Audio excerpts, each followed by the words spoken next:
আসসালামু আলাইকুম everyone, welcome back to my channel. আশা করছি আপনারা সবাই অনেক বেশি ভালো আছেন। আমি আলহামদুলিল্লাহ ভালো আছি। আজকে আমি আমার ব্লগটি শুরু করছি বিকেল থেকে। তো বিকেলবেলা বরাবরের মতো আমি আর আমার বাবাটা চলে এসেছি নিচে ঘোরাঘুরি এবং হাঁটাহাঁটি করার জন্য। সেটা তো আপনারা অনেকেই জানেন। তো আমি জারিফকে নিয়ে হাঁটতে হাঁটতে এখন বেশ খানিকটা ভিতরেও চলে এসেছি। এই জায়গাটা আমার বাসা থেকে প্রায় 1-1.5 কিলোমিটার ভিতরে। এদিকটা অনেক বেশি নিরিবিলি, তবে বিকেলের দিকে অনেকেই ঘুরতে আসে। আমি যেহেতু সাইডের একটা রোডে আছি, এখানে তেমন কোনো লোক ছিল না, বাট এই যে মেন রোডটা দেখতে পাচ্ছেন, এই রোডে কিন্তু বিকেলবেলা অনেকেই ঘুরতে আসে। এর আগের অনেকগুলো ভিডিওতেও আপনারা দেখেছেন। তো আসার সময় গিয়েছিলাম বেস্ট বাইয়ে। তো বেস্ট বাই থেকে কিছু সোপ, তারপরে টিস্যু নিলাম, আর জারিফের জন্য কয়েকটা আপেলও নিয়েছি। এখন আমাদের বাসার নিচে যে বেস্ট বাইয়ের আউটলেটটা আছে, ওখানে ফ্রুটসও পাওয়া যায়। আর এখানে ক্যামি যে সোপটা দেখতে পেলেন, এই সোপটা ছোটবেলায় অনেক ব্যবহার করেছি, আমার কাছে খুবই ভালো লাগে, তাই আজকে বেস্ট বাইয়ে দেখে নিয়ে নিলাম।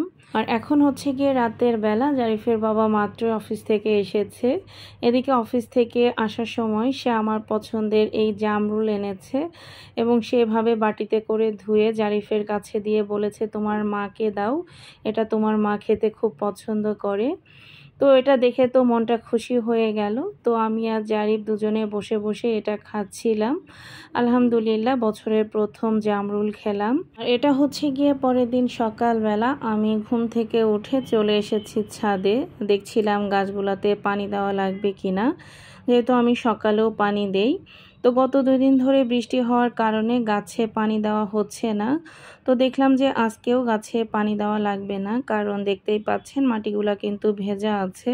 তো ওই জন্য আজকেও আর গাছে পানি দেইনি। এদিকে বৃষ্টির পানি পেয়ে আমার গাছগুলা দেখতেই পাচ্ছেন মাশাআল্লাহ বেশ বড় হয়ে গিয়েছে। বৃষ্টি হলেই কিন্তু পুঁইশাক গাছ খুব দ্রুতই বড় হয়ে যায়। আর ছবিতে কিন্তু গাছগুলা অনেক বেশি ছোট দেখা যাচ্ছে, বিশেষ করে পাতাগুলা। বাস্তবে কিন্তু পাতাগুলা অনেক বড় বড়। তো ওই জন্য গাছগুলা দেখতে আরও বেশি ভালো লাগে। আমার ভিডিওটি যদি আপনাদের কাছে একটুও ভালো লেগে থাকে, অবশ্যই আমার চ্যানেলটিকে সাবস্ক্রাইব করবেন এবং পাশে থাকবেন। যারা আমার ফেসবুক থেকে দেখছেন তারা অবশ্যই আমার পেজটিকে ফলো করবেন।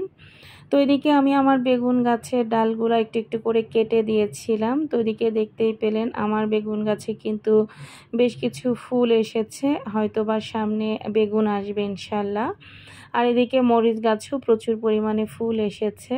আর এদিকে জারিফ কিছুক্ষণ আগেই ঘুম থেকে উঠেছে, সে নিজেই এই স্ট্রবেরিটা এঁকে আমাকে দেখাচ্ছে।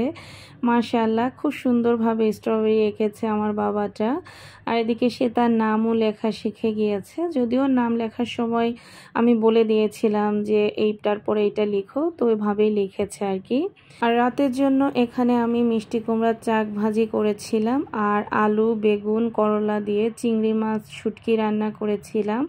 তো খেতে বেশ ভালোই হয়েছিল। আর এটা হচ্ছে গিয়ে পরের দিন দুপুরবেলা। মিষ্টি কুমড়াটা বেশ বয়স্ক ছিল, ওর বিচিগুলো আমি ভেজে খাচ্ছিলাম। আর একদমই ছোটবেলার কথা মনে পড়ে যাচ্ছিল, মাও ছোটবেলায় এভাবে ভেজে দিত। তো যাই হোক, এদিকে আমার বাবাটা দুপুরে খাওয়া দাওয়া করে সে খেলাধুলা শুরু করে দিয়েছে। যেদিন আসলে জারিফ একটু লেট করে সকালে উঠে, ওই দিন আর ও দুপুরে ঘুমায় না। তো যাই হোক, এখন হচ্ছে গিয়ে বিকেলবেলা। ওই দিন যে আমি অনলাইন থেকে ডরি ফিশ অর্ডার করেছিলাম, তো সেটা আজকে ফ্রাই করব, তাই আগে থেকেই বের করে রেখেছিলাম। তো এখন হচ্ছে মেইনলি এটাকে আমি পিস পিস করে কেটে ম্যারিনেট করে রাখবো। তারপরে যখন এটাকে ফ্রাই করব, তখন ব্রেড ক্রামে কোট করে তারপরে ফ্রাই করব। তো আমি কিভাবে করছি আপনারা ভিডিওটি দেখলেই বুঝতে পারবেন। তো সবার প্রথমে এখানে আমি মাছটাকে খুব ভালোভাবে ক্লিন করে নিয়েছি, যদিও এটা ক্লিন করা থাকে, তারপরেও আমি এটাকে লবণ দিয়ে খুব ভালোভাবে ক্লিন করে নিয়েছি। আর এদিকে মাছের গায়ে যাতে একটুও পানি না থাকে, তো ওই জন্য আমি টিস্যু দিয়ে মাছটাকে ভালোভাবে মুছে নিয়েছি। তারপরে এই তো পিস পিস করে কেটে নিলাম। এখানে দিয়ে দিলাম সামান্য একটু টেস্টিং সল্ট, দিয়েছি হাফ চা চামচের মতো মরিচের গুঁড়া, হাফ চা চামচ লবণ দিয়েছি। তারপরে দিয়েছি হাফ চা চামচ রসুন বাটা, হাফ চা চামচ আদা বাটা, আরও দিয়েছি 1 স্লাইসের মতো লেবুর রস, তারপরে কিছু গোলমরিচের গুঁড়াও এখানে আমি অ্যাড করে দিয়েছি। তারপরে এখানে আমি দিয়েছিলাম 1 চা চামচের মতো ফিশ সস আর 1 চা চামচের মতো সয়া সস। তারপরে এখানে আমি অ্যাড করেছিলাম একটা ডিম। তো ডিম দেওয়া হয়ে গেলে এটাকে আমি ভালোভাবে হাত দিয়ে মিক্সড করে নিয়েছি। তো এটাকে ভালোভাবে মিক্সড করা হয়ে গেলে এর মধ্যে এখন আমি 3 চা চামচের মতো কর্নফ্লাওয়ার দিয়ে দিয়েছি। তো তারপরেও দেখছিলাম যে একটু কম হয়ে গিয়েছে, পরে আবার আরও 1 চা চামচের মতো কর্নফ্লাওয়ার আমি এখানে অ্যাড করে দিয়েছিলাম। তো এটাকে আমি প্রায় 2 ঘন্টার মতো ম্যারিনেট করে রেখে দিয়েছিলাম। তারপরে ঠিক ভাজার আধা ঘন্টা আগে এটাকে আমি এভাবে কোট করে তারপরে আধা ঘন্টার মতো ডিপ ফ্রিজে রেখে দিয়েছিলাম, যাতে ব্রেড ক্রাম্বটা খুব ভালোভাবে সেট হয়ে যায়। তো এটাকে আমি ফ্রিজ থেকে বের করে সাথে সাথেই ফ্রাই করে নিয়েছি, যেহেতু খুব বেশি সময় এটাকে আমি ফ্রিজে রাখিনি। যদি অনেকটা টাইম ফ্রিজে রাখা হয় তখন দেখা যায় যে ফ্রাই করার 10 মিনিট আগে বের করে রাখলে ভালো হয়। তো যাই হোক, এদিকে তো আপনারা দেখতেই পাচ্ছেন আমি ফিশটাকে ফ্রাই করে নিচ্ছি। আমি আসলে তেলের পরিমাণ একটু কম করে দিয়েছিলাম, আপনারা চাইলে এটাকে ডুবো তেলেও ফ্রাই করতে পারেন।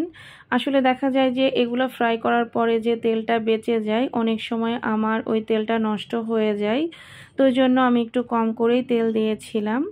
তো এই যে আমার ফিশগুলো কিন্তু একদমই মচমচা করে ভাজা হয়ে গিয়েছে।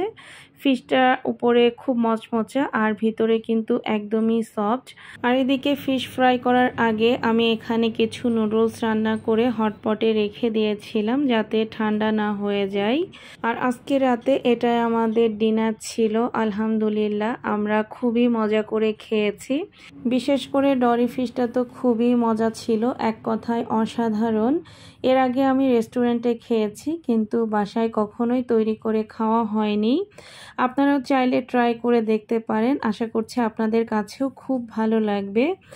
আর এদিকে আমার বাবাটাও ফিশটা খুবই পছন্দ করেছে, ভেবেছি ওকে মাঝে মাঝে এভাবে ফ্রাই করে দিব বা অন্য কোনো রেসিপি করে দিব, ইনশাল্লাহ সেটাও আপনাদের সঙ্গে শেয়ার করব।